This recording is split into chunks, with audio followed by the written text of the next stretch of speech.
Good afternoon sir. ख्याल से आपका मेजर टेस्ट आ रहा है 1 नवंबर को। बीच वाला टेस्ट शायद कैंसिल हो गया है शायद, ख्याल से बीच वाला टेस्ट जो है आपका कैंसिल हो चुका है। तो अब जो मेजर टेस्ट होगा 1 नवंबर को ही होगा, है ना। अच्छा है, क्योंकि वो टेस्ट पहले भी आप देख चुके हो। ऑल्टरनेटिंग करंट का टेस्ट पहले भी हो चुका है, तो अगर कैंसिल भी हो रहा है तो कोई बात नहीं, ठीक है। हाँ, तो आज जो आपको पढ़ना है ना, will have to study the dispersion through the prism।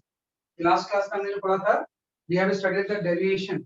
Deviation के बहुत सारे कंसेप्चुअल चीजें हमने डिस्कस की, तो उसी को फर्दर हम और आगे बढ़ाते हैं। तो आज जो चीज आपको पढ़नी है, will have to study the dispersion, हाँ, डिस्पर्सन थ्रू ए प्रिज्म।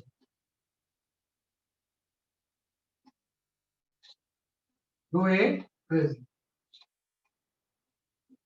हाँ। तो सिंपल सा डिस्पर्सन का मतलब हम जानते हैं, है ना, कि डिस्पर्सन का मतलब होता है splitting of white light into its constituents colour, हाँ। कि डिस्पर्सन का सिंपल सा मतलब हो जाएगा कि splitting of white light, right, into its constituents color,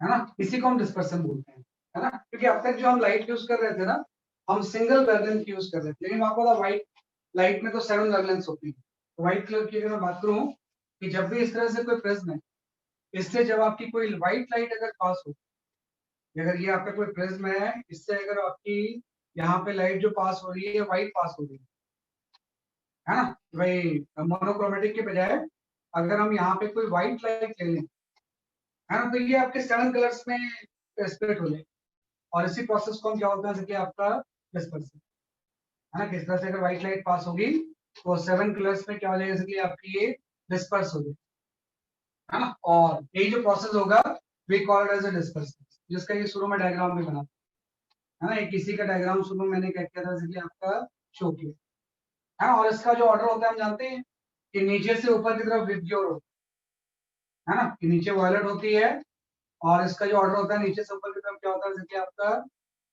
right, नीचे से ऊपर की तरफ विबग्योर होता है ना। रेड सबसे ऊपर होती है और वायलेट क्या होगा, जैसे कि आपके सबसे नीचे, राइट। तो अब हम ये जानने की कोशिश करते हैं कि भाई डिस्पर्सन का कॉज क्या है, कि भाई लाइट डिस्पर्स होती क्यों है। तो हम यहाँ पे जस्ट ये बोलेंगे कि what is the cause of dispersion, कि भाई किसी भी केस में लाइट डिस्पर्स हुई क्यों है, कॉज ऑफ डिस्पर्सन। देखो, जब कॉज ऑफ डिस्पर्सन की आप बात करोगे ना, तो कॉज ऑफ डिस्पर्सन जो होता है वो सिंपल ये होता है कि लाइट डिस्पर्स इसलिए होती है क्योंकि रिफ्रैक्टिव इंडेक्स जो होता है it depends on the wavelength, है ना। कि कॉज ऑफ डिस्पर्सन ये होता है कि refractive index, right, of prism material, right, depends on, है ना, वेवलेंथ ऑफ लाइट, है ना। कि जो रिफ्रैक्टिव इंडेक्स होती है इसकी वैल्यू किसके ऊपर डिपेंड करेगी, वेवलेंथ ऑफ लाइट के ऊपर, और जिस रिलेशन के हिसाब से डिपेंड करेगी उसी को हम बोलते हैं काउचीज फॉर्मूला। किस तरह से डिपेंड करती है, तो जो फॉर्मूला इसको डिफाइन करता है we call as a Cauchy's formula. Cauchy formula के अकॉर्डिंग रिफ्रैक्टिव इंडेक्स और वेवलेंथ आपस में क्या होते हैं, रिलेटेड होती है। तो according to the Cauchy's formula जो म्यू की वैल्यू होगी ये a plus B by lambda square, है ना। a प्लस बी बाई क्या हो जाएगा, जैसे आपका लैम्डा स्क्वायर होता है, उसमें और भी ऑर्डर होते हैं, लेकिन जो हायर ऑर्डर है उसको मैंने नेगलेक्ट किया है। यहाँ पे कुछ लैम्डा क्यूब वगैरह लैम्डा फुल टर्म कम आता है, लेकिन फर्स्ट टू टर्म काफी, इसी को हम बोलते हैं कॉचेस फॉर्मूला। इसमें जो ए एंड बी है वो एक कांस्टेंट है, A and B are constant, है ना। कि भाई ये प्रिज्म की प्रॉपर्टी होती है, depends on the prism, constant depends on prism material, है ना। कि डिफरेंट डिफरेंट प्रिज्म मटेरियल का कांस्टेंट ए एंड बी क्या होगा, वैसे आपका डिफरेंट, है। तो रिफ्रैक्टिव इंडेक्स वेवलेंथ के साथ कुछ रिलेशन से रिलेटेड होता है।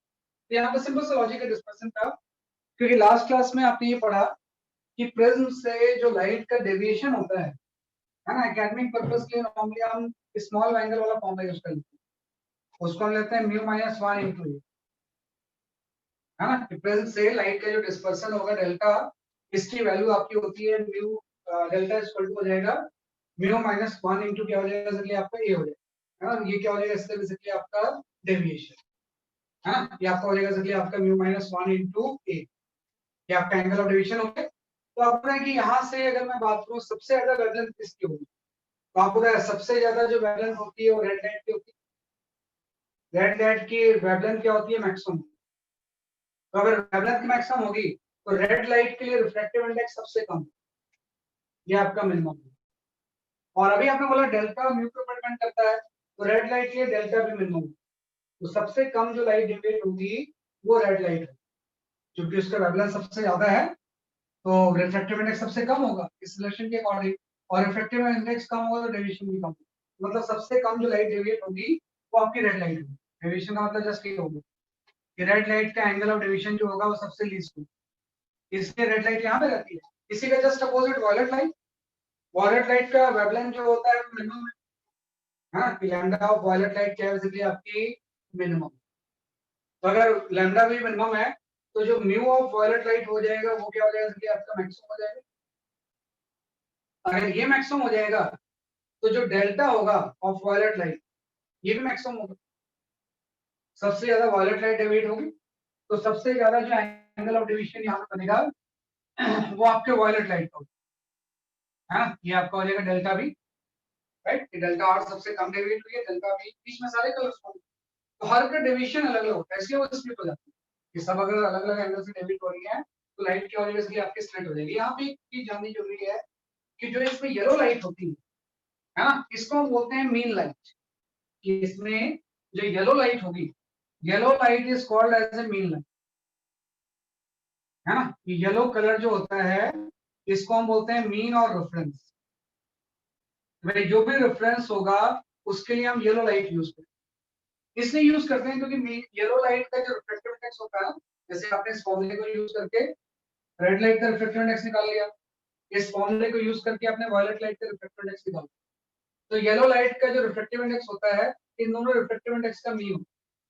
अगर मैं यहाँ पे येलो लाइट का रिफ्रैक्टिव इंडेक्स मुझे नहीं भी पता है तो मैं इससे निकाल सकता हूँ, मैं लिख सकता हूँ म्यू वाई इक्वल टू जो होगा वो mu v plus mu r divided by 2 हो जाए, हाँ। तो भाई वायलेट और रेड का जो एवरेज होता है वही चीज क्या होती है, येलो लाइट की रिफ्रैक्टिव इंडेक्स होती है। तो येलो लाइट की रिफ्रैक्टिव इंडेक्स अगर मीन है तो उसका डिवीजन भी मीन होगा, तो ऑलमोस्ट मीन लाइट जो होती है हम जिसको बोलते हैं जैसे कि आपकी येलो लाइट, कि जो भी रेफरेंस होगा उसके लिए हम क्या यूज करेंगे, जैसे कि आपकी येलो लाइट इसमें यूज करेंगे, राइट।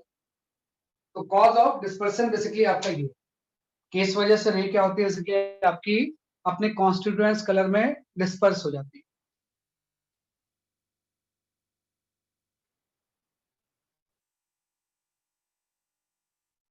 हाँ, म्यू जो है was the refractive index of the prism है, सही है। म्यू जो है वो refractive index of the prism ही है ना, देखो। लेकिन वो जो हम जो रिफ्रैक्टिव इंडेक्स लिख रहे थे ना प्रिज्म का, वो एक पर्टिकुलर लाइट के लिए, जिस मोनोक्रोमेटिक लाइट की उस पर्टिकुलर वेवलेंथ के लिए, क्योंकि उस टाइम मोनोक्रोमेटिक था उस वेवलेंथ की वो म्यू, जैसे मैं लिख रहा था ना कि म्यू इज इक्वल टू आपका जो है वो 1.5 है एक पर्टिकुलर कलर के लिए, सबके लिए हम 1.5 नहीं बोल सकते। अगर आप कलर वेवलेंथ चेंज करोगे तो म्यू चेंज होगा, तो मैं आई एम नॉट श्योर, लेकिन मुझे लगता है कि ये म्यू जो होगा वो येलो लाइट के लिए भी होगा, है ना। जो कि येलो रेफरेंस लाइट होती है, तो जब भी म्यू की वैल्यू हम लेंगे तो वो येलो लाइट के लिए होगा, है ना। उस टाइम मोनोक्रोमेटिक लाइट जो यूज किया होगा हमने वो येलो होगी, तो उसके लिए अपने सारी कैलकुलेशंस की इससे पहले मोनोक्रोमेटिक के लिए हम मानते हैं। लेकिन अभी अगर आप अलग अलग वेवलेंथ यूज कर रहे हैं तो सबके लिए म्यू की वैल्यू क्या होगी, डिफरेंट, है ना। कि सबके लिए म्यू की वैल्यू क्या होगी, जैसे कि आपकी डिफरेंट, तो इस तरह से तो जस्ट हमने किया है ना? तो ये सारा इसका क्या है, जैसे कि आपका रिजल्ट। अब यहाँ पे कुछ टेक्निकल टर्म्स होते हैं जो कि आपको इस केस में जानना होगा। तो सबसे पहला जो टेक्निकल एक टर्म है डिस्पर्सन का, उसको हम बोलते हैं एंगुलर डिस्पर्सन, है ना। सबसे पहला जो टेक्निकल टर्म होता है we call it as a angular dispersion, है ना। कि we can call it as a angular dispersion. तो एंगुलर डिस्पर्सन क्या हो जाए? तो एंगुलर डिस्पर्सन जो होता है ना वो बीच वाला एंगल होता है। तो जिस एंगल में ये स्पेक्ट्रम डिस्पर्स हुआ, ये स्पेक्ट्रम का बीच वाला जो ये थीटा एंगल होगा, we call it as angular dispersion. जिस स्पेक्ट्रम में ये पूरी चीज स्प्रेड हुई है उसी का क्या होता है इसलिए आपके एंगुलर डिस्पर्सन। तो जो एंगुलर डिस्पर्सन होगा उसको सिंपल सा हम ये लिख सकते हैं कि थीटा की वैल्यू क्या हो जाएगी? थीटा की वैल्यू हो जाएगी delta we minus delta R. हाँ, तो डेल्टा वी और डेल्टा आर का डिफरेंस जो होगा इसी को क्या होता है? Angular dispersion. और अगर मैं यहाँ से वैल्यूज पुट कर दूं delta we and delta R, तो एंगुलर डिस्पर्सन का फॉर्मूला हो जाएगा। तो डेल्टा वी आपका हो जाएगा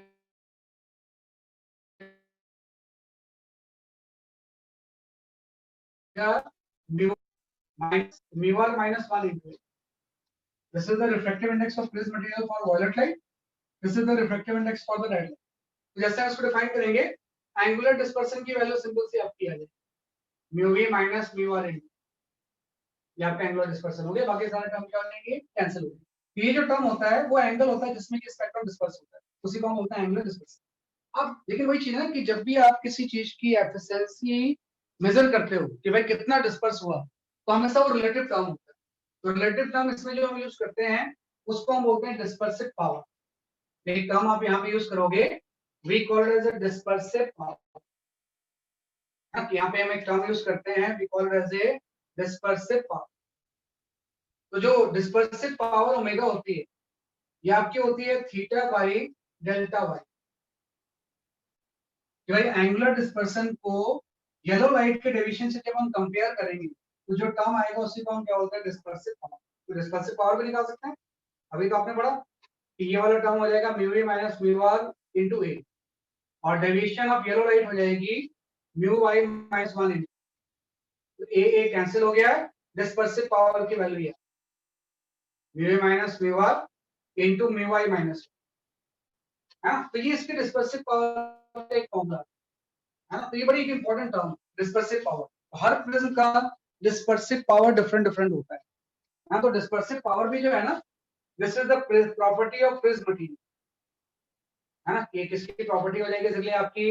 this is the property of prism material, है ना। कि डिफरेंट डिफरेंट प्रिज्म मटेरियल की जो डिस्पर्सिव पावर होगी वो आपकी डिफरेंट है ना। तो इसी को हम बोलते हैं इसलिए आपका डिस्पर्सिव पावर। तो हमेशा आपको दिया होगा कि ये प्रिज्म का डिस्पर्सिव पावर इतना है, इस प्रिज्म का डिस्पर्सिव पावर इतना है, एक डायमेंशनलेस नंबर है ना, क्योंकि दोनों तरफ चीजें सेम है।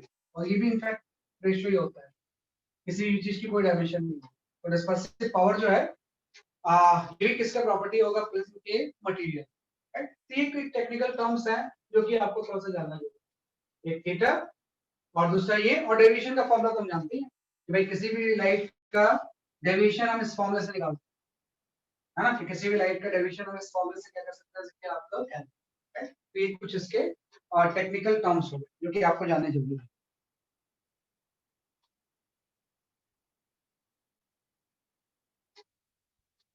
है ना। ये आपका इसके बाद हम आते हैं, जैसे ये तो मैंने सिंगल प्रिज्म लिया है, अब हम आते हैं यहाँ पे डिस्पर्सन आपको निकालना है थ्रू कॉम्बिनेशन ऑफ प्रिज्म। ये दो प्रिज्म को हम कंबाइन कर देते हैं, हाँ। यहाँ पे हम दो अलग अलग प्रिज्म को कंबाइन करते हैं। तो हम यहाँ पे जो नेक्स्ट टॉपिक पढ़ते हैं इसमें we study combination of prism, है ना। यहाँ पे हम जो चीज पढ़ते हैं we study the combination of prism, है ना। कि प्रिज्म के कॉम्बिनेशन की बात करते हैं, we talk about the combination of prism. तो जो कॉम्बिनेशन ऑफ प्रिज्म है वो एकदम सिंपल चीज है कि जब भी आप प्रिज्म का कॉम्बिनेशन करोगे तो दो अलग अलग प्रिज्म को आपने इस तरह से कंबाइन किया। एक प्रिज्म ये हो गई और आपका एक प्रिज्म आपका ये, दोनों का एंगल सपोज डिफरेंट है, इसका एंगल ऑफ प्रिज्म ए है, इसका ए डैश है, दोनों का मटेरियल भी अलग। एक का मटेरियल आप ले लेते हो सपोज क्राउन ग्लास, है ना, और दूसरे का जो मटेरियल है this is your flint glass, है ना। ये कौन सा मटेरियल हो जाएगा इसलिए आपका फ्लिंट ग्लास।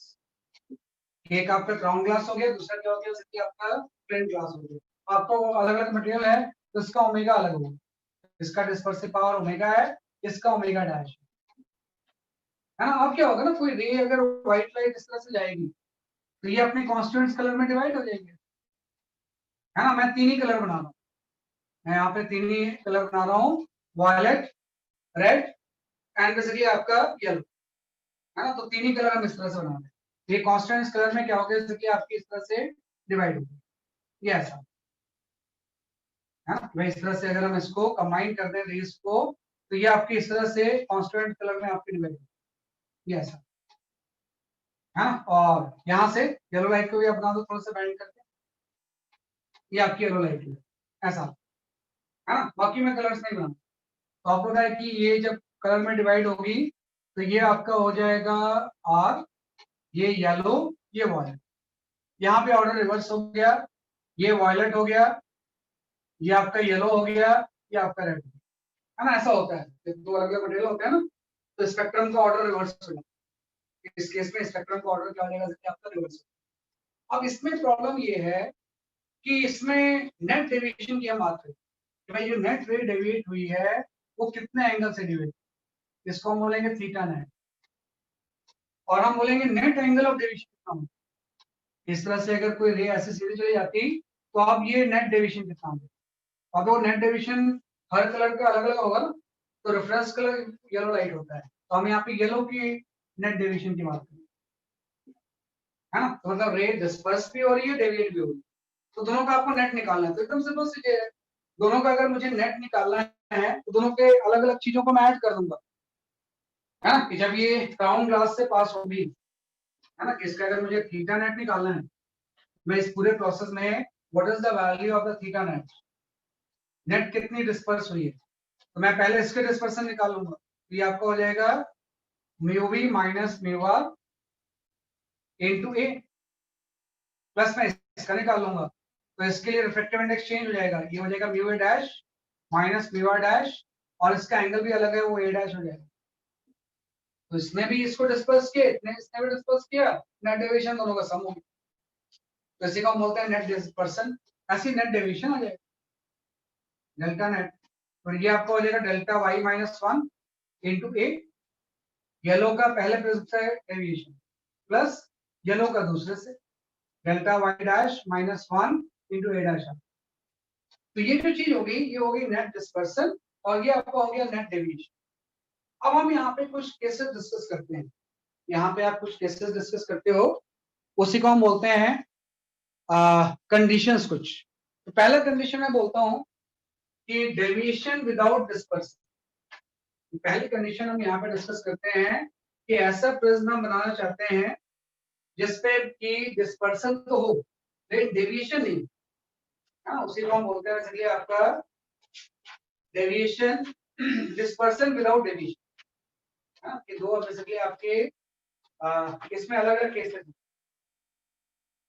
हाँ, पहला हम पढ़ते हैं डिस्पर्सन विदाउट डेविएशन। क्या बात, ये ऐसा फॉर्मेशन बनाना चाहते हैं जिसमें कि डेविएशन नहीं, डिस्पर्सन हो सकता है, डिस्पर्सन विदाउट डेविएशन, ये हम डिस्कस करना चाहते हैं, डिस्पर्सन विदाउट डेविएशन। तो इसके लिए सिंपल चीज है कि जब आप ये पढ़ोगे डिस्पर्सन विदाउट डेविएशन, तो आपको पता है इस केस में डिस्पर्सन विदाउट अगर डेविएशन हो रहा है मतलब डेल्टा नेट जीरो होगा,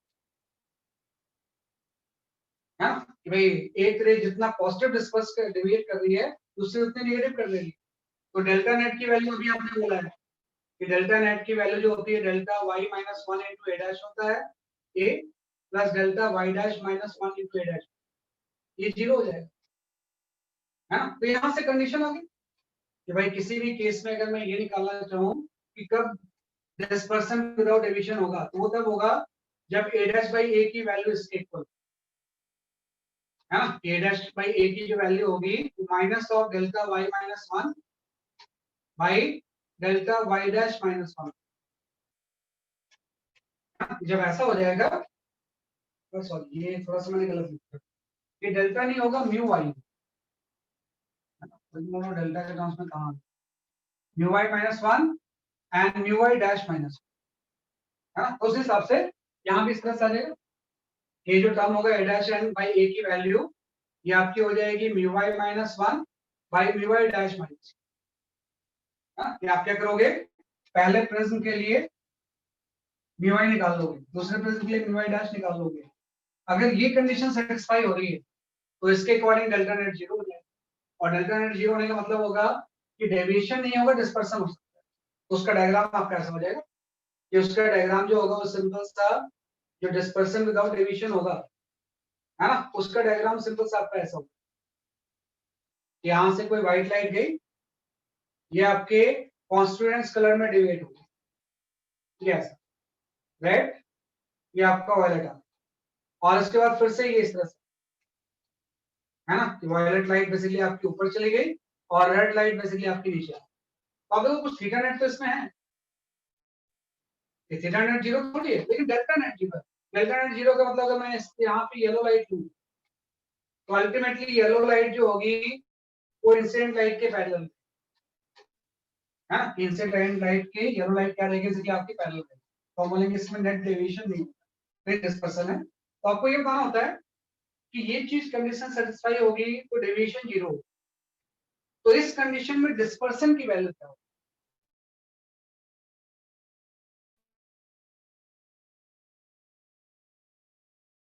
है ना। तो हम क्या करें, थीटा में a mu are into a plus आपको होता है mu dash minus mu R dash into a dash, हां से a डैश की वैल्यू आप सब्स्टिट्यूट कर दो।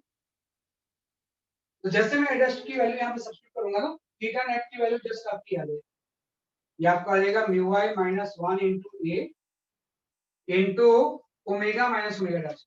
आप थोड़ा सा सब्स्टिट्यूट करके देख लेना कि जैसे a डैश की वैल्यू मैं यहां पे पुट करूंगा, ये वाला टर्म आ जाएगा और omega minus omega dash. Omega क्या है, दोनों प्रिज्म की डिस्पर्सिव पावर, है ना। पहले केस में आपका ये आएगा, और ये जो टर्म है mu i minus 1 into a, ये फर्स्ट प्रिज्म के लिए डेविएशन, तो इसी को मैं डेल्टा y लिख सकता हूं, ये हो जाएगा delta y into omega minus omega, है ना। तो जस्ट आ गया कि ये कंडीशन सेटिस्फाई होगी तो डेल्टा नेट 0 होगा, लेकिन डेल्टा नेट 0 होगा तो थीटा नेट की वैल्यू, और थीटा नेट कितना हो जाएगा।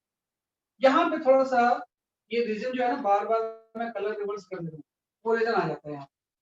एक्चुअली में क्या होता है ना, कि जो क्राउन ग्लास की डिस्पर्सिव पावर है ओमेगा, ये फ्लिंट ग्लास से कम।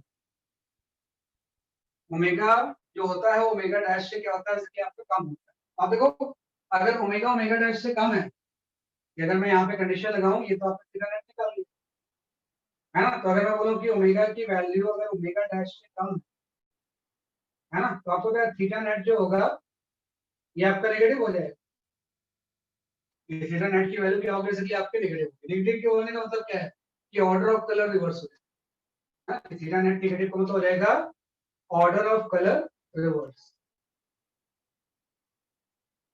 Order will be reverse, order of colour जो होगा वो क्या हो जाएगा, इसलिए आपका रिवर्स होगा। ये बड़ी इंपॉर्टेंट चीज है, ये कंडीशन फिर से थीटा नेट आ, ये कुछ फॉर्मूले थोड़ा सा आप ध्यान रखना, ये कंडीशन तो जरूरी नहीं होती, वो तो आ जाएगा 0 पुट करके इसे, लेकिन ये थोड़ा सा याद रखना कि जब डेविएशन डिस्पर्सन विदाउट डेविएशन होगा, उस टाइम नेट डिस्पर्सन की वैल्यू ही होगी delta y into omega minus क्या आ जाएगा ओमेगा डैश। एक तो ये कंडीशन है, एक कंडीशन होती है जिसमें कि डेविएशन विदाउट डिस्पर्सन होता है, इसी का जस्ट उल्टा, है ना। एक कंडीशन ये होती है deviation without dispersion, without dispersion, है ना। डेविएशन विदाउट डिस्पर्सन का मतलब ये है कि व्हाइट लाइट इंसिडेंट होगी और व्हाइट ही इमर्ज होगी। दो प्रिज्म को हम इस तरह से कंबाइन अगर करते हैं, है ना, इस तरह से दो प्रिज्म को हम क्या करते हैं, जैसे कि आपका कंबाइन करते हैं, एक का एंगल ऑफ रेज ए है, दूसरे का ए डैश है, तो यहाँ से आपकी व्हाइट लाइट इंसिडेंट होगी, है ना। ये जो लाइट है, लाइट कैसी है, बेसिकली आपकी व्हाइट लाइट, और व्हाइट लाइट इस तरह से कांस्टेंट कलर में क्या होगी, डिवाइड होगी, है ना, और बाद में व्हाइट लाइट फिर से मर्ज होके व्हाइट ही बाहर निकलेगी, है ना, वही व्हाइट कलर इंटर हुई, फिर से व्हाइट ही बाहर निकली, है ना। तो ऑब्वियस बात है कि इसमें कोई डिस्पर्सन हुआ ही नहीं। तो इसी तरह के कॉम्बिनेशन को कई बार हम बोलते हैं एक क्रोमेटिक कॉम्बिनेशन, मतलब कोई व्हाइट लाइट व्हाइट की जब इमर्ज होती है तो उस तरह के कॉम्बिनेशन को भी कॉल्ड एज एक क्रोमेटिक कॉम्बिनेशन, एक क्रोमेटिक कॉम्बिनेशन, है ना। तो जैसे आपने इसकी कंडीशन निकाली, इसमें हम थीटा नेट 0 पुट कर देंगे, कि अगर इक्रोमेटिक कॉम्बिनेशन है तो इस केस में थीटा नेट की वैल्यू क्या हो जाएगी, 0। तो जब थीटा नेट 0 होगा तो जो a डैश बाई a की वैल्यू होगी, है ना, ये जस्ट आपका ये आ जाएगा mu v minus mu r by mu a dash minus mu r, है ना, और बाहर में एक माइनस साइन आ गया। अब ऑब्वियस बात है थीटा नेट तो 0 है लेकिन डेल्टा नेट हो सकता है, तो डेल्टा नेट का फॉर्मूला आप लिख दो। डेल्टा नेट आपका हो जाएगा mu y minus 1 into a, है ना, इस चीज की हम बात कर रहे हैं। इस केस में पैरेलल कोई जरूरी नहीं है, इसी चीज को हम बोल रहे हैं डेल्टा नेट। कितना हो जाएगा plus mu y dash minus 1 into a dash, और अगेन यहाँ से a डैश की वैल्यू सब्स्टिट्यूट करते हैं। तो जब a डैश की वैल्यू हम सब्स्टिट्यूट करेंगे ना, एकदम सिंपल सा ये फॉर्मूला है, mu y minus 1 into a, यहाँ पे जाएगा 1 माइनस ओमेगा बाई ओमेगा, यहाँ से फॉर्मूला जो आएगा 1 माइनस ओमेगा बाई क्या आ जाएगा, सर आपका ओमेगा डैश। और ये टर्म अगेन हम जानते हैं, ये पहला प्रिज्म से angle of division delta first prism, right. ये कुछ डिस्कशन पॉइंट्स थे जो कि आपको डिस्पर्सन के केस में जानना जरूरी है। एक बार इसके ऊपर मेथड्स आते हैं, इस फॉर्मूले के ऊपर भी, इसके ऊपर भी, कंडीशंस के ऊपर भी, और उससे जो डेल्टा नेट है उस फॉर्मूले के ऊपर। तो ये फॉर्मूला बेस्ड क्वेश्चंस आपको इसके अटेम्प्ट करने आने चाहिए, तो हम इस तरह से सॉल्व करें।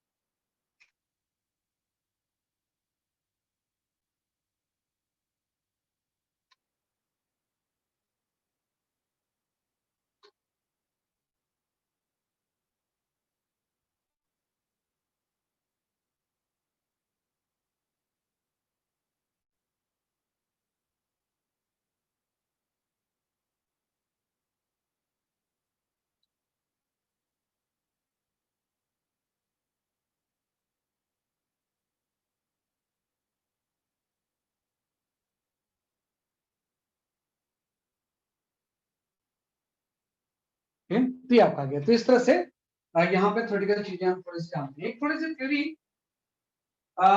लास्ट क्लास की आपकी पेंडिंग है ना, एक कंडीशन में बताना भूल गया।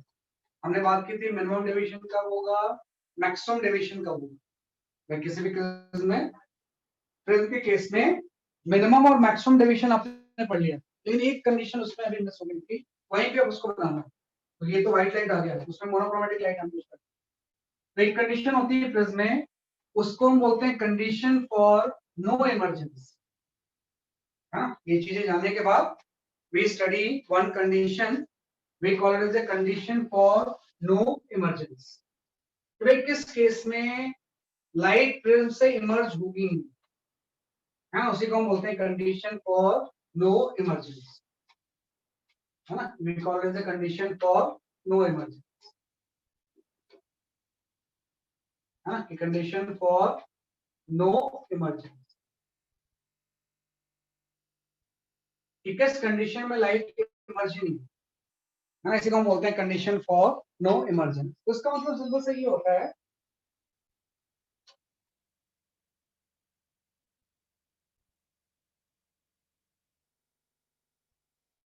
Condition for no emergence. तो कंडीशन फॉर नो इमर्जेंस आपका ये होगा कि आपको कोई प्रिज्म है, हम ये जानना चाहते हैं कि यहां से रे किसी भी एंगल पे जाए, आई कोई भी हो, सेकेंड सरफेस में हमेशा टीयर है, तभी तो यहाँ से रे बाहर नहीं निकलेगी, हाँ। तो सिंपल सा कंडीशन फॉर नो इमर्जेंस का मतलब हो जाएगा PIR at second surface, second surface for any angle of incidence, any angle of incidence. यहाँ पे आइए आप कोई भी चूज कर लो, कम ज्यादा जो भी मर्जी कर लो, सेकेंड सरफेस पे PIR at the second surface for any angle of incidence. Second surface पे रे जो होगी हमेशा इसका क्या हो जाएगा, टोटल इंटरनल। तो कैसे हम ऐसा प्रिज्म है, यहाँ पे एंगल ऑफ प्रिज्म आप ले लो। देखो आप इसमें सिंपल से ऐसा सोच सकते हो कि यहाँ पे आप ध्यान रखना कि जब मैं सॉल्व करूंगा इसे, तो मैं इस तरह की सिचुएशन देखूँ, है कि भाई इस तरह का मैं कोई सिचुएशन देखूँ कि भाई ये आपका ऐसे आगे कोई है ना, कि भाई यहाँ से कोई रे ऐसे जा रही है ना, और यहाँ पे हाँ मतलब यहाँ पे मैं उसमें ये बोल सकता हूँ कि जैसे मैं आई अगर बढ़ाऊं, यहाँ पे कुछ R1 R2 आप ले लो, ये वाला एंगल जो है वो R1 है और ये वाला एंगल क्या है R2 है। तो अगर आई की मैं मैक्सिमम वैल्यू ले लूं, है ना, तो R1 भी तो मैक्सिमम होगा ना। अगर आई मैक्सिमम है तो R1 की वैल्यू भी क्या होगी, मैक्सिमम होगी, स्नेल्स लॉ से। और अगर R1 मैक्सिमम होगा तो R2 मिनिमम होगा, क्योंकि R2 की जो वैल्यू होती है वो A माइनस R1, दोनों का सम ये होता है ना। तो अगर R1 की वैल्यू मैक्सिमम है तो जो R2 होगा वो मिनिमम होगा। तो जो R2 की मिनिमम वैल्यू है अगर वो क्रिटिकल के इक्वल हो जाए, ये R2 की अगर मिनिमम वैल्यू है ना, कि जो A माइनस R1 की, A माइनस R1 लिख लो, A माइनस R1 की जो मिनिमम वैल्यू है अगर ये क्रिटिकल के एंगल के इक्वल हो जाए तो बाकी सारे एंगल पे यहाँ पे टेन ही होगा। यहाँ पे बोला भाई आई जब मैक्सिमम होगा तो R1 भी मैक्सिमम हो जाएगा, उस टाइम R2 मिनिमम होगा। अगर इस मिनिमम ही क्रिटिकल के इक्वल है तो बाकी सारे एंगल जो R2 होंगे वो क्रिटिकल से ज्यादा। तो अब आप देखोगे आई की मैक्सिमम वैल्यू क्या हो सकती है, आई की मैक्सिमम वैल्यू हो सकती है 90 डिग्री, इससे ज्यादा तो नहीं हो सकता ना।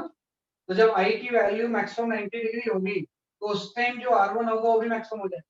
और R1 की मैक्सिमम वैल्यू कितनी होगी, स्नेल्स लॉ से निकाल देंगे, हम लिखेंगे 1 sin 90 equal to mu sin R1। तो जो R1 की मैक्सिमम वैल्यू होगी यहाँ से वो क्रिटिकल के इक्वल होगी। ओके, आप इसको ऐसे लिख लो, थोड़ा से क्रिटिकल कंसेप्ट।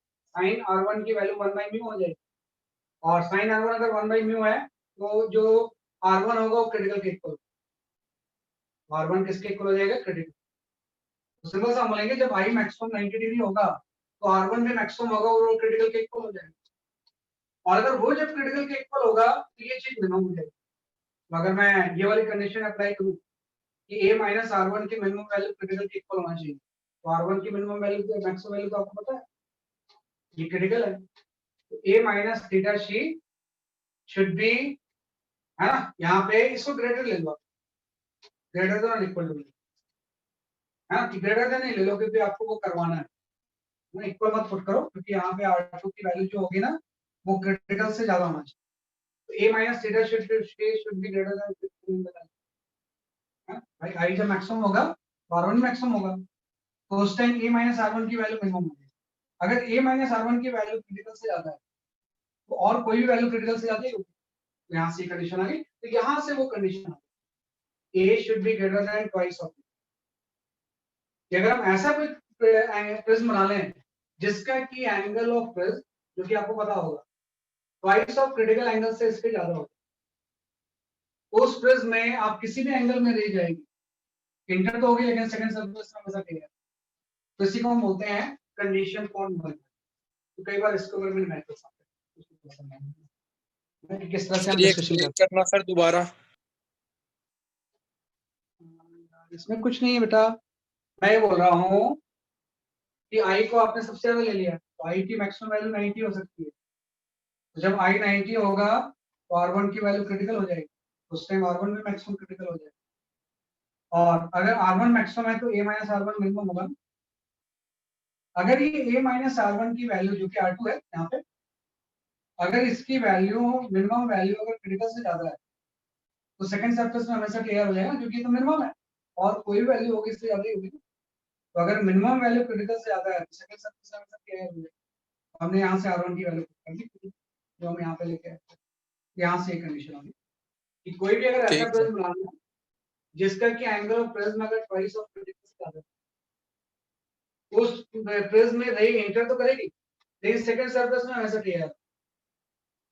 सेकंड सरफेस में हमेशा क्या हो जाएगा, टोटल इंटरनल परफेक्शन।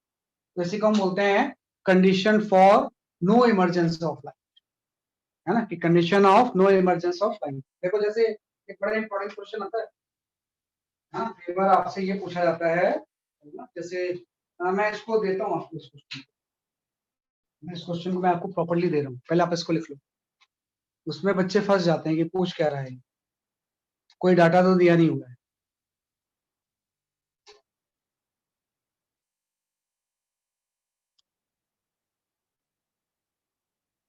ना। एक क्वेश्चन जो है मैंने उसको करवाया नहीं था इसीलिए आपको।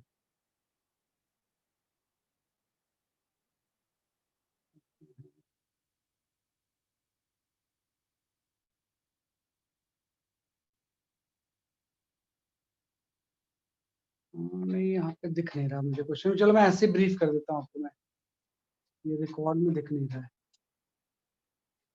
ना। ना, ये तो कर चुके हैं। मैं यहाँ पे ब्रीफ कर देता हूँ, है ना, कि भाई इसमें ऐसा दिया हुआ है कि इस तरह से ग्लास की क्रॉड रखी हुई है इस क्वेश्चन में, है ना। यहाँ पे क्या रखी हुई है आपकी, ग्लास की क्रॉड रखी हुई है ना। इस तरह से सिलेंड्रिकल कोई ग्लास की रॉड, है ना, और इस ग्लास रॉड में बाहर में एयर, इसका म्यू मुझे नहीं पता है ना, म्यू ही मुझे निकालना है।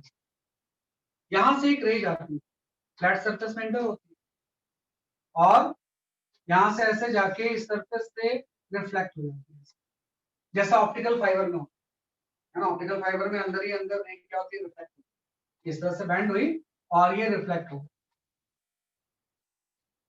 है ना। तो आपको ये बोला गया है कि फाइंड आउट, है ना, find out condition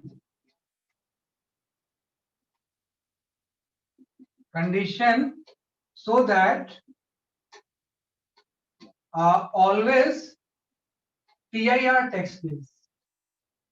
Always TIR takes place. है ना, कि भाई म्यू की क्या कंडीशन होना चाहिए, फाइंड आउट म्यू लिखना, फाइंड आउट म्यू कितना होना चाहिए, so that always TIR takes place, second surface में हमेशा TIR हो जाए, यहाँ पे एंगल कोई नहीं, है ना, रे अंदर तो जाए लेकिन सेकंड सरफेस में हमेशा TIR होते हुए, तो इसके लिए म्यू की वैल्यू क्या होनी चाहिए, कि कितना म्यू होगा तो ये चीज हो सकती है।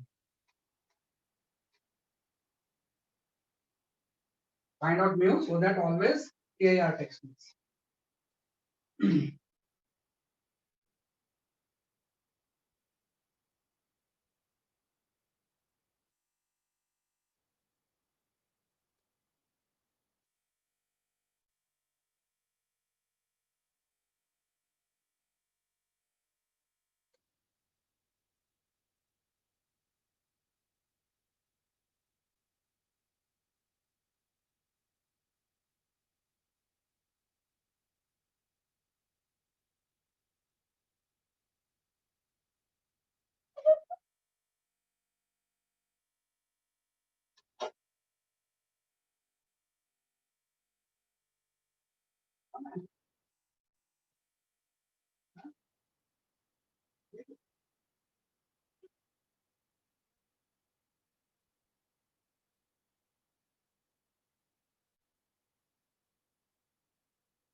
म्यू हम क्या ले लें इसका, ताकि सेकंड सर्विस में वैसा टीआर हो, इस तरह के स्ट्रक्चर को भी call as a optical fibre, है ना। ऑप्टिकल फाइबर में रेस इस तरह से अंदर ही रहती है ना, इसी को हम बोलते हैं ऑप्टिकल फाइबर।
नहीं, इससे नहीं, एकदम आंसर आ जाएगा, एक आंसर आ जाएगा, कुछ नहीं करना बेटा। देखो ये प्रिज्म ही है ये भाई, ये केस प्रिज्म का ही तो है।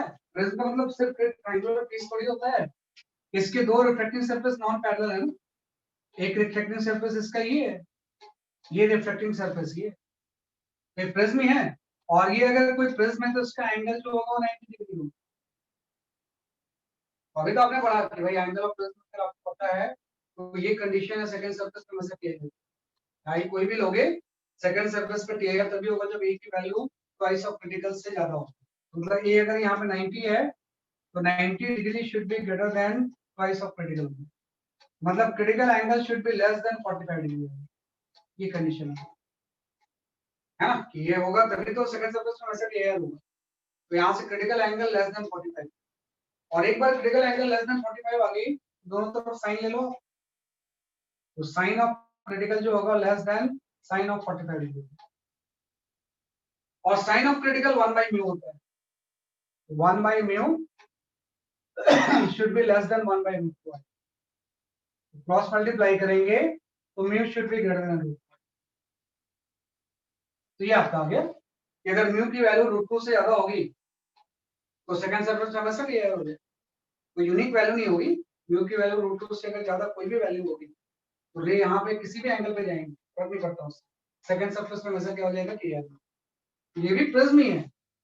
भाई प्रिज्म और ग्लास स्लैब में एक ही डिफरेंस होता है कि प्रिज्म के दो सरफेस नॉन पैरेलल होते हैं और ग्लास सरफेस के दो पैरेलल होते हैं। पैरेलल होंगे तो उसको ग्लास स्लैब बोलते हैं, अगर परपेंडिकुलर या किसी दूसरे एंगल पे होंगे तो वो प्रिज्म हो जाता है। प्रिज्म की थ्योरी हम यहाँ पे यूज करते हैं,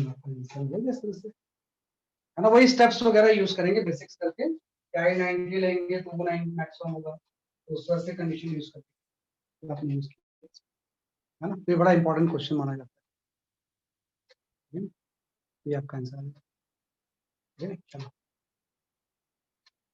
ठीक है। तो ये थोड़ा सा इसको आपको आना चाहिए, तो इसके ऊपर कई बार बहुत सारे क्वेश्चंस आते हैं जो कि वन बाय वन मैं आपसे वो बताता हूँ।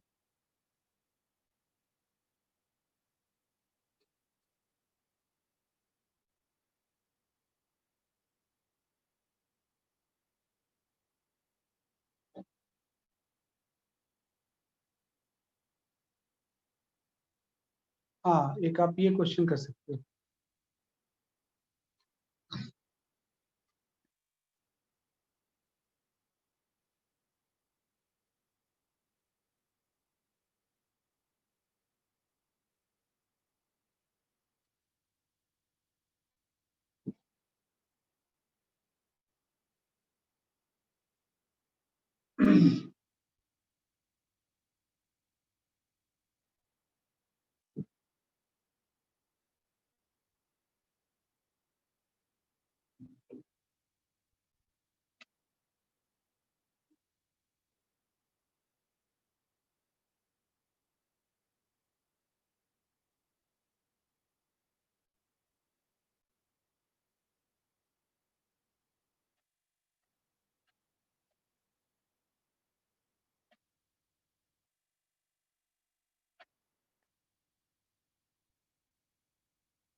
हाँ सही आंसर है, बिल्कुल सही है।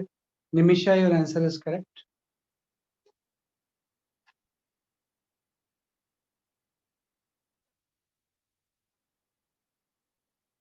प्रणाम, योर आंसर इज करेक्ट।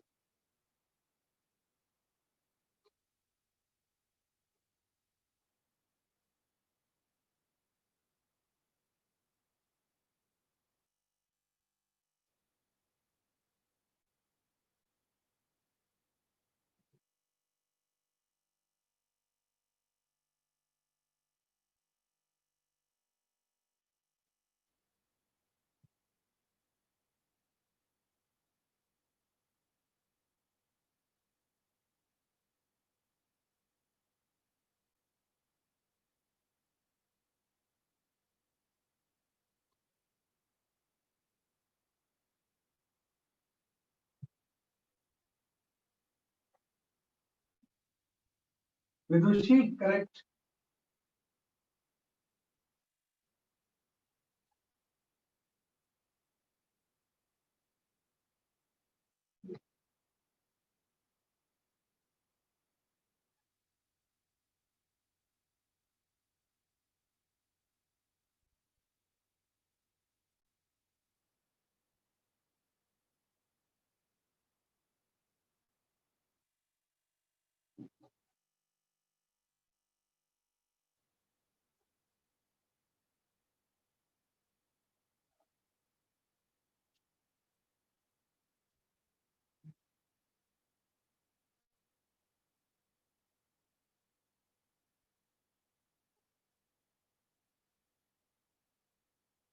सही है।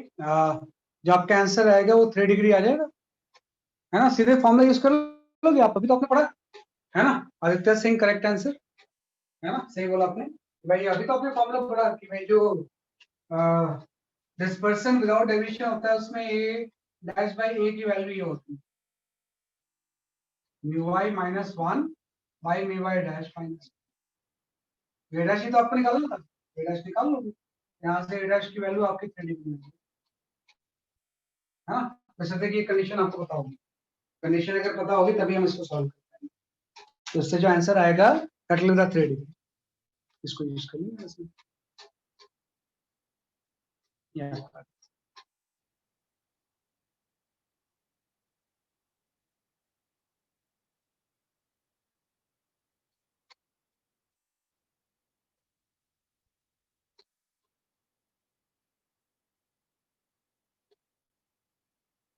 एक ही क्वेश्चन भी सॉल्व कर सकते हो आप। थोड़ा लंबा है लेकिन इंपॉर्टेंट क्वेश्चन, एकदम पेशेंस के साथ पढ़ के सॉल्व करो। डिस्पर्सन के कॉन्सेप्ट इससे बहुत क्लियर है इस क्वेश्चन से।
हाँ Kritika, your answer is correct.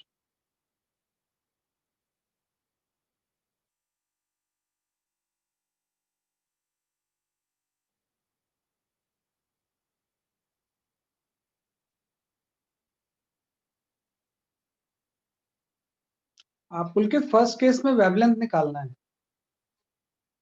आपने वो निकाला है ना रिफ्रैक्टिव इंडेक्स, वो सही है, लेकिन वेवलेंथ निकालो भाई, किस वेवलेंथ पे दोनों इक्वल होंगे।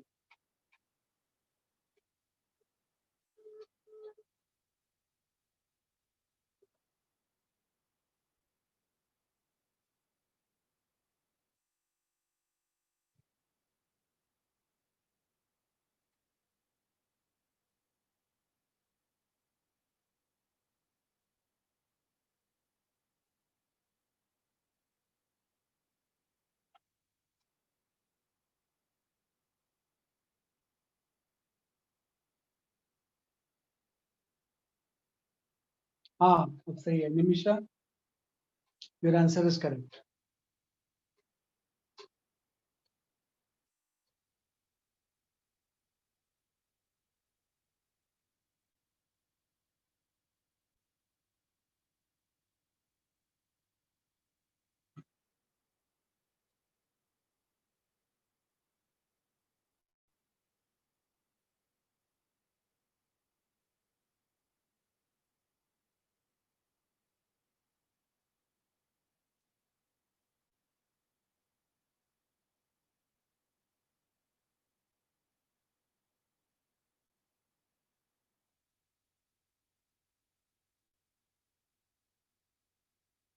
हाँ पुलकित आपका आंसर सही था जो आपने लैम्डा, सही है।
चलो मैं एक्सप्लेन करता हूँ थोड़ा सा इसे, है ना। सही है, आपका फर्स्ट पार्ट का आंसर भी सही है, पुलकित ने सेकंड पार्ट का भी सही आंसर दिया है। सही आंसर देखो, कुछ नहीं है, पहले पार्ट में ये पूछ रहा है कि दोनों का रिफ्रैक्टिव इंडेक्स पे कॉची रिलेशन दिया हुआ है। जैसे बोला है कि भाई किसी भी एंगल पे रे पास हो, ऐसे किसी भी एंगल पे ऐसे, ये सीधी ऐसे चली जानी चाहिए। वैसा तभी होता है जब रिफ्रैक्टिव इंडेक्स सेम होता है, कंडीशन फॉर नो रिफ्लेक्शन आपने पढ़ा है ना। वैसा तभी जब होगा जब n1 की वैल्यू किसके इक्वल हो जाएगी n2। तो इन दोनों को इक्वेट कर दो, तो इसको इक्वेट करोगे तो लैम्डा एक्चुअली नैनोमीटर में आपका आ जाएगा। तो इसने बोला लैम्डा नैनोमीटर में निकाला आपने, है ना। इसने क्वेश्चन में दिया था लैम्डा जो है वो nm में है, नैनोमीटर में। तो n1 is equal to n2 जिस वेवलेंथ पे होगा उसकी वैल्यू 600 नैनोमीटर होगी, क्योंकि कॉची रिलेशन में लैम्डा नैनोमीटर में है तो आंसर भी आपका नैनोमीटर में है। पहला रिलेशन तो पहला आंसर तो आ गया।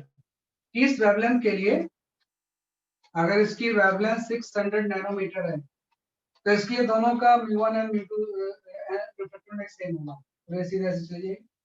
तो फर्स्ट पार्ट तो आ गया। और जब आप ये लैम्डा यहाँ पे पुट करोगे ना, तो जो n1 या n2 की वैल्यू आ जाएगी वो 1.5 आ, जो इक्वल वैल्यू दोनों की होगी वो किसके इक्वल हो जाएगी 1.5। फर्स्ट पार्ट तो आ गया। सेकंड पार्ट में ये पूछ रहा है ये कि सेम उसी 600 नैनोमीटर के लिए, है ना, 600 नैनोमीटर के लिए यहाँ पे एंगल ऑफ इंसिडेंस कितना होना चाहिए ताकि total angle of deviation minimum हो, ये पूछ रहे हैं। तो देखो अगर दोनों का n1 n2 सेम है तो फिर तो ये दो अलग अलग प्रिज्म हुए नहीं ना, ये तो सिंगल प्रिज्म बन गए। तो बीच में इस बाउंड्री का कोई मतलब है नहीं, हाँ भाई, फिर तो ये सिंगल एक पीस हो गया ना, क्योंकि दोनों सेम मटेरियल हो गए। हाँ तो बीच में जो बाउंड्री बनी हुई है अब इसका कोई सेंस नहीं। ये एक ही प्रिज्म हो गया है, बीच में बाउंड्री का कोई मतलब नहीं। तो उसका पहला रिफ्लेक्टिंग सरफेस ये हो गया, दूसरा रिफ्लेक्टिंग सरफेस ये हो गया। आप पता है ये वाला एंगल 60 डिग्री है, ये वाला एंगल भी 60 डिग्री है, तो जो ये वाला एंगल होगा इक्विलेटरल ट्रायंगल बन जाएगा, तो ये भी 60 डिग्री है। तो मतलब ये एक ऐसा प्रिज्म बन गया जिसका कि रिफ्लेक्टिव इंडेक्स जो है वो तो 1.5 है और उसका एंगल ऑफ प्रिज्म 60 डिग्री। उस केस में बोल रहा है कि कितने एंगल पे यहाँ पे रे इंसिडेंट हो, है ना, इस तरह से, ताकि रे मिनिमम डेविएशन का केस यही तो होता है, वे रे यहाँ पे हॉरिजॉन्टल हो जाती है और मिनिमम डेविएशन में जो आर की वैल्यू होती है वो a/2 हो जाती है। मिनिमम डेविएशन में आर की वैल्यू किसकी हो जाएगी, a/2। तो आर ये आपका 60 डिग्री हो गया, ये 30 डिग्री हो गया। तो अगर ये वाला एंगल 30 डिग्री है तो आपको ये आई बताना है। आई आप निकाल लो डिस्टेंस को लगा के, हम लिखेंगे 1 sin i equal to 1.5 sin r। यहाँ sin i की वैल्यू आ गई, है ना, कि sin i की वैल्यू जो आ जाएगी वो 0.75, मतलब i की वैल्यू जो होगी वो sin इनवर्स 0.75, है ना, साइन इनवर्स 3/4 आ जाएगा आंसर। तो ये आपका आंसर आ गया। तो ध्यान रखना कि अगर दोनों के बीच में अलग अलग मटेरियल नहीं है तो फिर दो प्रिज्म कहाँ हुए, तो एक ही प्रिज्म, है ना। और प्रिज्म का मतलब होता है दो सरफेस नॉन पैरेलल, जो नॉन पैरेलल सरफेस जो एंगल बनाते हैं वही एंगल ऑफ प्रिज्म। तो इसमें ये डाटा है फालतू में दिया, ये 70 डिग्री का कोई यूज नहीं, 70 डिग्री का इसमें कोई यूज नहीं भाई, 70 डिग्री का ऐसे बहुत ज्यादा इसमें कोई यूज नहीं है, तो हम कर सकते हैं। तो एक ठीक क्वेश्चन है, चलो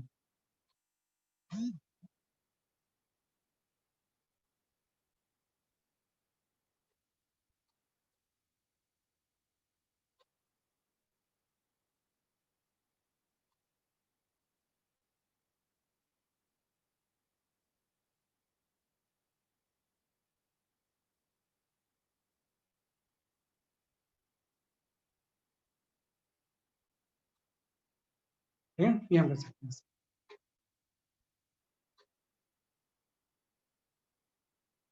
इसके बाद हम आते हैं थोड़ा सा रिवर्स में क्वेश्चन सॉल्व करते जाते हैं, है ना। तो यू कैन गो फॉर, पीछे से करता हूँ मैं, सही रहेगा।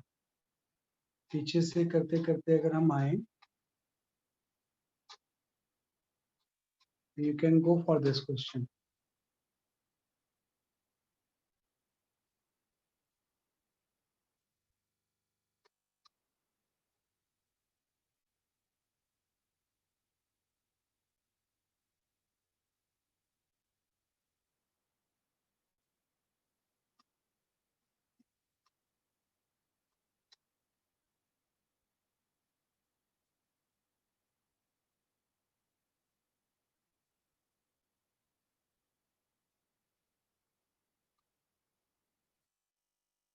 एक क्वेश्चन है ये।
हाँ, कुछ आंसर आ गया आपका। हाँ, सही है। Kritika, your answer is correct. Pranam, your answer is correct. And Pulkit, your answer is correct. सही है ना?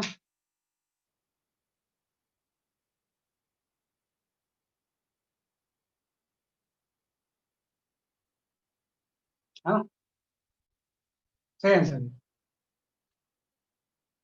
है। कुछ नहीं करना आपको इसमें। रिफ्लेक्टिव इंडेक्स प्रिज्म के मटेरियल का दिया ही हुआ है आपको, रूट 2 है ना? इसका रिफ्लेक्टिव इंडेक्स कितना दिया हुआ है, आपका रूट 2 दिया हुआ है। नहीं तो पूछ रहा है कि जब ये 45 डिग्री होगा तो यहाँ पे क्रिटिकल एंगल होना चाहिए। उसी केस में ये मिनिमम हो जाएगा। इससे ज्यादा अगर एंगल होगा तो सेकंड सब प्लस एयर हो जाएगा। लेकिन थोड़ा सा प्रिज्म के डायरेक्ट फॉर्मूला हम इसमें यूज नहीं कर पाएंगे, क्योंकि रे अब नीचे से नहीं आ रही है, ऊपर से आ रही है ना, तो थोड़ी सी इसकी ज्योमेट्री चेंज होगी। पहली बात ये है कि 45 पे आई, बैंड हुई और यहाँ पे स्ट्राइक करेगी तो ये एंगल क्रिटिकल होगा, वैसे चलेगा। ये इसकी मिनिमम रिक्वायरमेंट है क्लियर है ना? अब होता है कि अगर ये एंगल रूट 2 है, क्रिटिकल एंगल तो हम जानते हैं, साइन ऑफ क्रिटिकल एंगल जो होता है 1/√2। तो यहाँ से जो क्रिटिकल एंगल जो होगा वो 45 डिग्री होगा, मतलब ये वाला एंगल भी 45 डिग्री है ना? ये वाला एंगल कितना होगा? 45 डिग्री। और ये एंगल भी हम निकाल लेंगे कितना होगा डिस्टेंस का यूज करके। 1 sin 45 degree equal to √2 sin r, है ना? अगर ये एंगल r है तो यहाँ से r की वैल्यू 30 डिग्री आ जाएगी। ये वाला एंगल 30 डिग्री आ गया, फिर तो ट्रायंगल का लॉ लगा लो, कोई दिक्कत है ही नहीं, है ना? फिर हम क्या लगा लेंगे, इसलिए आपका ट्रायंगल लॉ लगा लेंगे, क्योंकि आपको ये एंगल पता है साइन ऑफ क्रिटिकल इतना होता है। आपने स्ट्रेस लगा के ये वाला एंगल निकाल ही लिया है, और ये वाला एंगल अगर 45 डिग्री है तो ये भी 45 डिग्री हो जाएगा, और इस सारे एंगल का जो सम होगा वो 180 डिग्री हो जाएगा। सबको आप सम कर दो। ये तो थीटा आपको निकालना था, थीटा है ना, प्लस ये 90 प्लस 30 प्लस 45, इस सब का सम जो होगा वो 180 डिग्री होगा, है ना? तो जैसे हम सॉल्व करेंगे थीटा की वैल्यू 50 डिग्री, तो इसके अकॉर्डिंग ये ऑप्शन होगा। तो थोड़ा सा ज्योमेट्री वगैरह यूज होता है, इसलिए तो हम इसको ज्योमेट्रिकल ऑप्टिक्स बोलते हैं। बहुत ज्यादा कोई टफ कंसेप्ट नहीं है, ज्योमेट्रिकल ऑप्टिक्स हम इसलिए बोलते हैं आपको। ठीक है ना? सर आप बताओ। सर जो हमने इससे पहले वाला क्वेश्चन करा था उसमें अगर हम ये बोलते कि हमें मिनिमम डिविएशन चाहिए तो दोनों प्रिज्म के लिए मिनिमम होना चाहिए ना, फिर तो वो मतलब अगर हमें पूरे के लिए चाहिए तो उन दोनों के लिए अलग-अलग भी उनका डेविएशन मिनिमम होना चाहिए। हाँ, हो सकता है। नहीं, लेकिन वो प्रॉब्लम ये है ना कि अभी तो जो फिर ये प्रिज्म में ऐसा कुछ जरूरी नहीं है कि मतलब दोनों का डिवीजन मिनिमम होगा, पूरे कॉम्बिनेशन का मिनिमम होना चाहिए। तो इंडिविजुअल के क्या होगा उसके बारे में तो हम कोई कमेंट कर ही नहीं सकते। आप समझे मेरी बात? भाई इसमें ये नहीं है कि इससे मिनिमम होगा और इससे इन दोनों से मिनिमम होना चाहिए, ऐसा कुछ जरूरी नहीं है। पूरे कॉम्बिनेशन से मिनिमम, पूरे कॉम्बिनेशन से मिनिमम तभी होगा जब रे इस कॉम्बिनेशन के अंदर इस तरह से ओरिएंटेड और ओरिएंटेड चली जाएगी, क्योंकि जो वेवलेंथ हम यूज कर रहे हैं 600 नैनोमीटर यूज और 600 नैनोमीटर के लिए n1 इक्वल टू n सीधे से समझिए। तो ये इंडिविजुअल के बारे में नहीं बोल रहे, ये बोल रहे हैं कि कॉम्बिनेशन से मिनिमम होना। इंडिविजुअल में कुछ डिफरेंट भी हो सकता है ना, ऐसा नहीं बोल रहे कि मतलब इसके लिए भी मिनिमम होगा, है ना, क्योंकि इसके लिए फिर ओके अलग हो जाएगा सर। ना, क्योंकि इसका जो बेस है वो यहाँ चला जाएगा, उसके तो ये पैरेलल नहीं है ना भाई, इसके तो चलो पैरेलल है इस वाले, लेकिन ये जो लाइन है वो इसके पैरेलल कहाँ है, इसके इसके लिए हम कोई कमेंट नहीं अच्छा, कर हाँ, सकते यस सर। कॉम्बिनेशन के लिए मिनिमम होगा। तो इसलिए मैंने एक ही प्रेजेंट बना दिया, बीच से बाउंड्री हटा दी, है ना, बीच से बाउंड्री मैंने क्या कर दी इसमें। सर लेकिन जो पहला प्रिज्म है उसके लिए आपने बेस से पैरेलल लाइन बनाई, तो आपने माना कि पहले बेस से मिनिमम ही होगा पहले प्रिज्म से। हाँ हाँ हाँ, सही बात। तो पहले फिर प्रेजेंट से तो अगर मिनिमम। ऐस तो हाँ सर बताओ। अगर ऐसे है तो फिर हम जो आर मिनिमम डिविएशन में R1 is equal to R2 होता है ना, हाँ तो हाँ अगर हम वो लगाएं तो हमें वो पहले प्रिज्म का एंगल भी पता पता है, वो 80 डिग्री है। हाँ, 80 डिग्री है, सही है। तो फिर R1 40 आ जाएगा। अच्छा, हाँ सही है। तो फिर अगर तो हम वो मतलब लगाएं कि उसमें स्नेल्स लॉ कंडीशंस। लगा दे फर्स्ट सरफेस पे कि हाँ sin i is equal to n1 sin 40, तो उससे भी i आना चाहिए फिर तो। वो नहीं हो रहा, सही बात बोल रहे हो, इसको सोचना पड़ेगा। आपका कहना है कि भाई ये इसके पैरेलल है तो पहले के मिनिमम होगा या नहीं होगा, हम ये नहीं बता सकते हैं। वैसे पैरेलल है तो मिनिमम होना चाहिए। हाँ, लेकिन एक चीज इसमें थोड़ा सा ध्यान रखना है, वैसे जैसे आपने बोला ये 40 डिग्री ज्योमेट्री देख लेते हैं ना, ये 40 डिग्री है ना, आपने बोला ये 40 डिग्री है और ये 60 है, 40 है, ये 100 हो गया, तो एंगल ऑफ प्रिज्म 80 डिग्री हो गया। एंगल ऑफ प्रिज्म कितना हो जाएगा, जैसे कि आपका 80 डिग्री।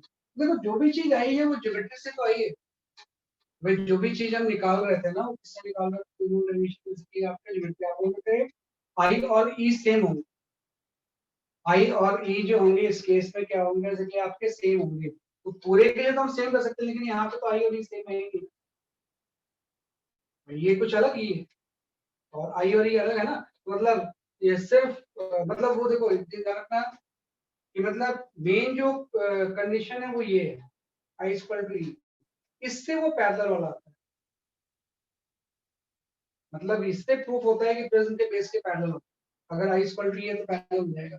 इस केस में तो पैरेलल प्रिज्म आई और ई तो सेम आई नहीं है, इस केस में आई और ई जो होंगे वो बेसिकली है ही नहीं सेम, मतलब पहले से भी नहीं हाँ हो सर ठीक सकते। है, आ गया सर, आ गया। हमने पहले बोला था फिर उसको R1 R2 इक्वल होगा तब उससे निकाला हाँ था, हाँ ठीक है। हाँ, बिल्कुल है ना कि पहले आई और ई इक्वल होंगे, फिर R1 equal to R2 equal होगा, फिर बेस के पैरेलल होगा। वो थोड़ा सा ध्यान रखना। सही है था वैसे क्वेश्चन आपका। तो ये हमने थोड़ा सा सॉल्व कर लिया, ठीक है नहीं। तो आपकी जो मेजर टेस्ट में सिलेबस होगा ना ऑप्टिक्स का, वो सिर्फ यहीं तक आएगा आज जितना मैंने पढ़ाया है ना, उसमें मैं वो नहीं डालूंगा, वो नहीं डलवाऊंगा अभी, अभी लेंस नहीं डलवाते क्योंकि अभी आपको वो थोड़ा टाइम कम है ना, कि आज 23 तारीख वैसी हो गई है, तो अभी इसमें एक क्लास अभी और लग जाएगी। इसके कुछ बहुत ही क्रिटिकल क्वेश्चंस मिरर और इसके बचे हुए, तो मैंने अभी नहीं करवाया, अभी उसको एक साथ में करूंगा, तो एक साथ में पूरा रिवाइज कर लूंगा। तो प्लेन सरफेस तक ही रखते हैं मैं, स्फेरिकल सरफेस में थोड़ा सा भी दूर देते हैं। मेरे ख्याल से नेक्स्ट वीक में 2 ही क्लास तो मिलेगी आपको टेस्ट के पहले। कब है मेजर टेस्ट आपका, डेट क्या है उसकी, फर्स्ट है ना संडे। शायद। हाँ संडे। संडे, तो 2 क्लास में हम इस लेंस वगैरह बहुत कम पढ़ते हैं। आज तक जो मैंने पढ़ाया है ज्योमेट्रिकल ऑप्टिक्स में वही सिलेबस है ना, इसके आगे का सिलेबस नहीं। उसके अलावा जो बाकी चैप्टर्स हैं ज्योमेट्रिकल ऑप्टिक्स में आज तक, ताकि थोड़ा सा आप इसी को स्ट्रॉन्ग, बाद में फिर हम लेंसेज वगैरह के बारे में। That's all for today. Next class में इसके अभी कुछ क्वेश्चंस हम कर लेंगे, फिर उसके अगली क्लास में हम स्टार्ट कर देंगे reflection from the spherical. Plane खत्म हो गया है, स्फेरिकल अब आपको start. That's all for today. Thank you sir.